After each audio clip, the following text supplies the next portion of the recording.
Counting is underway in the Amenfi West by-elections. Election observers say the vote has been largely peaceful, but there have been pockets of disturbances.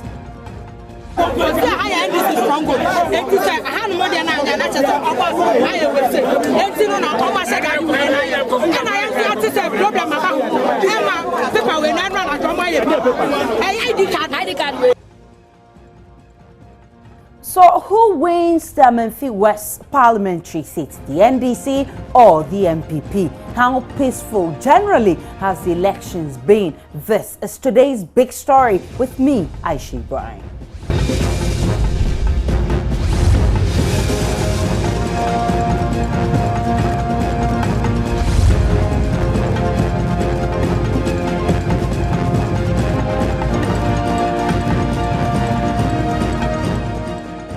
The Amenfi West by-elections is a keenly contested race that has seen both President Mahama and his main opponent, Nana Akufo-Addo, visit the area. Even though peaceful, it's also recorded some violence. For instance, tempest sparked in Asankra Bremang DCJHS polling center over a missing voters register.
However, calm returned when the presiding officer managed to explain the reasons for the discrepancies, allowing voting to start, but that was around 9:30 a.m. instead of the 7 a.m. as planned. What really happened? Oh, when it happened like that, we have to call the office. And so we called them, and then they came here to assess the situation, and they told us they will be bringing it. So we later found that it has been placed elsewhere. It got into one of the polling stations back, and so it came to us around 9:30 a.m. It will depend on the number of persons that will be here by 5. And when we realize that virtually everybody has voted, then there is no need for us to extend the time. But when we see that people are still in the queue, then we have to do something around it. We can now hear from the Director of Elections of the ruling National Democratic Congress, Samuel Ofosu Ampofo. He has been monitoring the elections with the Deputy Minister of Employment, Baba Jamal. If it continues this way, I think it will be one of the peaceful by-elections that we've ever had. My only advice to the security agencies is to discourage this mass macho men in pickups moving around another. You see, that scene alone spark off controversy, because if you see this and other people also decide to go and mass up somewhere, then you have some challenges as far as security are concerned. I think that this is a very peaceful community, go-going community, farmers, anybody that will go, the chiefs say that they want peace. So this is not a time to parade macho men and then try to intimidate people here and there. I think people should be given the freedom to go and exercise their franchise. At the end of the day, the results will be announced, and whoever wins will be, that will be victory for democracy. I am pretty sure and very optimistic that the people of Amenfi will appreciate the developmental efforts by the government to address their social, economic challenges. And that is all what governance is about. Governance is about addressing the felt needs of the people, their road network, their electricity, their water requirements and others. And so I believe that having put this in place, and contrary to the propaganda the MPP are waging that this has been done because of the by-election, the people themselves attest to the fact. And I was here in 2003 when we had a similar by-election here. And I kept on asking them, and they said that, look, when NDC came, we have seen remarkable progress in our lives because there is development all over the place. New community schools, secondary schools are being built, water is being supplied. Let's do some analysis now, and we have Albert Kofi Ahen. He is the national coordinator of the Coalition of Domestic Observers who help us do the discussion. Many thanks for joining us on today's big story. Yeah, good evening, but I'm afraid you are too faint. I'm not hearing you. Mr. Ahen, I was just welcoming you onto today's big story. But before we go into the discussion, I would like you to listen to a soundbite coming from the NDC candidate for Amenfi West, Eric Affo, who has some complaints. Let's listen to him first, then we can do the discussion. I wonder whether I can get this. Before and during the election, and since morning, I've gone round about 6 polling centers after cast my ballot, and things are moving onward. People are ready to vote. Look at their faces; they are happy that they are coming to vote for the NDC to continue the good work the NDC is doing for the constituents. Mr. Ahen, you've just heard some complaints on the ground accusing people of using insulting language. But what is your impression about the elections so far? Mr. Ahen, I'm asking your impression about the conduct of elections so far.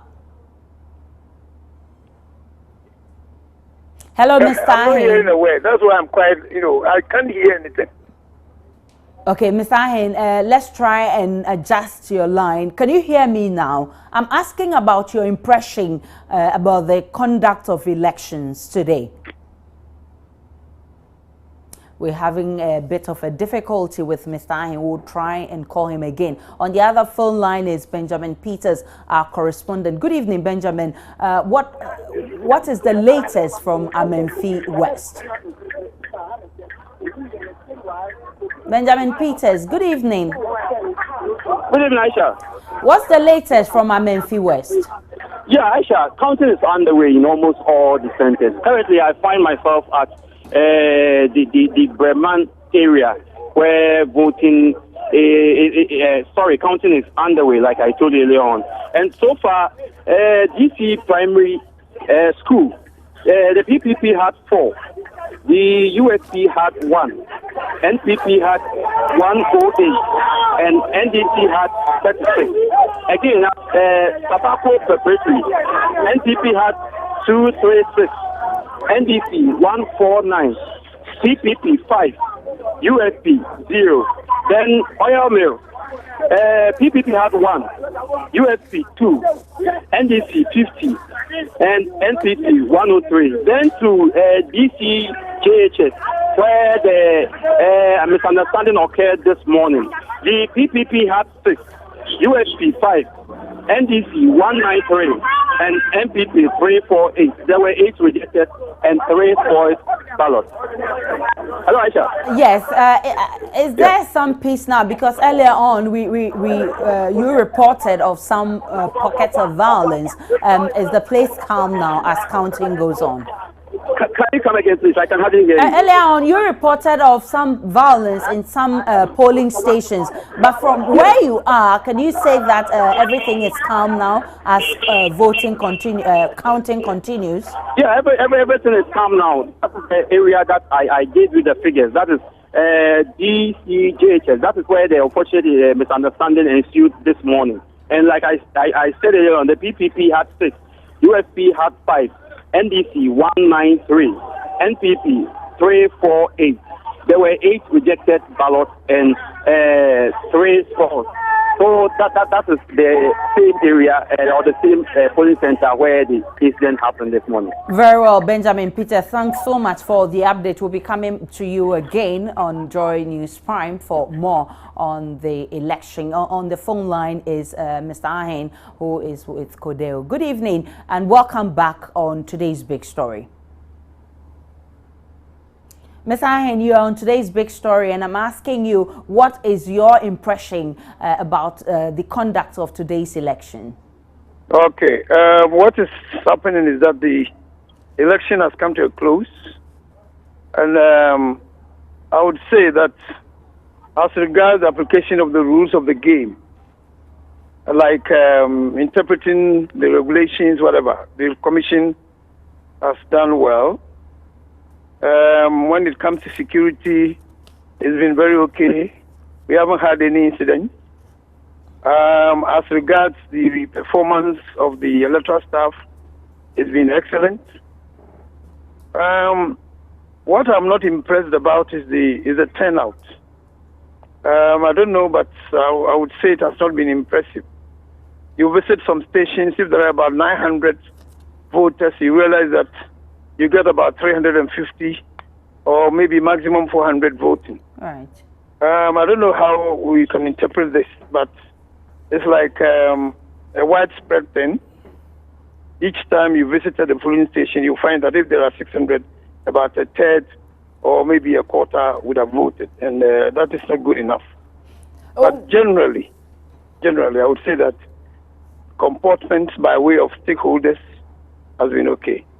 Earlier on, we had some reports of confusion in some polling stations. We even heard from the NDC, some polling stations of some confusion, in some polling stations. And then we also heard from the NDC candidate. Some polling stations haven't what? Confusions, with having to do with, they're accusing people of just delaying elections because they feel that the place belongs to one party. Hello, Mr. Ahen, if you can hear me. Yes. Earlier on, our correspondent reported to us that there were some pockets of violence in some constituencies. We even heard from the NDC candidate who was also complaining about insulting language. What does your checks on the ground reveal? Well, I went around. I just came back, and I've not been briefed on this particular one. Our reports have not all come in, so I would say that candidly, I've not received a report like this. Right. So it will be very difficult to talk about it. Okay. Yeah. So generally, you believe that the conduct has been impressive? Yeah, the conduct has been very impressive.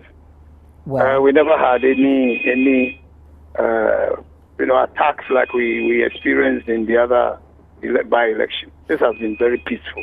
Does this look like an improvement over, for instance, what happened or lessons learned from Talensi? Definitely. Right. This has been an improvement over the Talensi one. We never had people carrying arms and were caught, and there were people exchanging blows here and there. No. We never had anything like that here. Right. Many thanks to you. Thank you, Kofi Ahen of Codeo. Many thanks for your time on today's big story. In the studio is our own Malik Dab of the political desk. Malik, so you've been following the elections from morning. What's your assessment of the whole election? Oh, I agree with Mr. Ahen that it's been largely peaceful, apart from one polling station where this morning they couldn't find the electoral register. The voters register for that polling station couldn't be found, and there was some agitation because people had been queuing from 7 o'clock and they couldn't find the register in order to allow them to vote, and there was agitation. But later it was found out that that register had been sent mistakenly to another polling station, so it was brought and voting continued. I think from that point of view, I think it's been peaceful, and you rightly pointed out that looking at what happened in Talensi in the Upper East region, comparing that to what is happening here, there's a remarkable improvement. But let's not lose sight of the fact that the geographical locations of these areas are two different things. First of all, in the Talensi case, you had an incumbent who had become a chief, and he was an MPP MP who had become a chief. Okay. Now, traditionally, this was a seat that was in the hands of NDC, and the MPP snatched it in 2012, and so the NDC wanted to get back this seat, which it thought they wanted the seat to come back to where they called home. Exactly. The MPP wanted to boost their own confidence, looking at all the problems that the party has. They wanted to boost their own confidence by retaining the seat and pointing out that, look, in spite of all the internal wranglings, we still are able to win a seat. Right. It is precisely because of that you found the Talensi case being a rather difficult one. Right. Of course, given also that this is in the north where politics tends to be a hotbed. Right. The area tends to be a hotbed of politics, so you would find these contestations and rancorous arguments. Which you won't find here. Which you wouldn't find here. Because first of all, here, region. Absolutely, apart from just that, this is also a traditional NDC seat. Okay. It was the person who died, John Jetua. Jetua was an NDC MP who died, and traditionally this seat has been an NDC seat. Okay. If we look at the brief history of the seat, it was created in 1992, from which the Amenfi Central was carved out later on. Right. But since that 1992, this is a seat that has remained largely an NDC seat until somewhere in 2003, when the incumbent MP Kofi Asante, he decided to resign from Parliament. Okay. And when he resigned, there was a by-election in that constituency, and Agnes Sanfu won it for the MPP. Then the next year in 2004, NDC John Jetia came back and won it for the NDC, and he has held it since 2004 till he died in October. Now, if you look at the results, in 2012, he polled 26,000 plus votes in the 2012 elections compared to the MPP's 16,000. Okay. The MPP's candidate is the same candidate who is running now. He is Paul Dechi. Okay. He was a candidate for the MPP in the 2012 elections. He polled 16,000 votes compared to the John's 26,000. So there was a difference of about 10,000 votes. Such a massive vote difference. Right. And so if you don't find too much contestation going here, it is because there's not much to pick, really. Okay. The NDC is confident that, look, this is our seat. Looking at the vote gap of 10,000 in 2012, it will be difficult for the MPP to catch up. Okay. The MPP would put its heart in it, but it won't put too much because really there's not much to lose. There's not much at stake. If they lose it, they already didn't have it. Okay. Compare that to the Talensi case, it was their seat. They didn't want to lose it. Here, the seat is not in MPP's hands. Right. It is already an NDC seat. So if they lose it, there's nothing to lose. So, and the NDC has all the resources. We do know about development projects going on, roads being constructed in the middle of the night and all of that. Right. But you're not hearing noise too much because really the NDC feels it's a done deal. The MPP feels there's not much to lose. But it looks like it's a keenly contested elections because we have seen both the president and the flag bearer of the NPP all visiting the area to campaign for votes. Let's look at the dynamics of this area. We know historically it's an NDC seat, but what informs the decision of people in this area? What really do they look out for to vote? I mean, we could look at those dynamics and then we can tell that, look, anything can happen. I mean, it could be NDC seat, but anything can happen. Looking at the thinking of people around that area. The reason you have the president go there is they don't want to leave anything to chance. If the party retains this seat, the NDC can point out at that and say, look, the people still have confidence in our party. They are still voting for us. That means that, as the president said in Talensi, this will be the barometer for 2016. So if they retain the seat and they don't want to leave anything to chance, the president is there himself, the party leaders are there, they are doing all the things that they have to do. If they retain the seat, they will point to that and say, the people still have confidence in our ability to deliver results and bring them development. That's why they are continuing to vote for us. Let's get on to the phone lines, Malik. I'll have you hold because we have Eric Odro Osai. He is a Dean of Students and Research at the Institute of Local Government and Studies. Good evening, Local Government Studies. Good evening. Many thanks for your time on today's big story. Good evening, my sister. What's your assessment of the process today in Amenfi West? Well, I think the process in Amenfi West is gradually going on smoothly, and I see that it is testing the strategies of both political parties come 2016, because it looks as if all of them have one strategy or the other they want to roll out in 2016.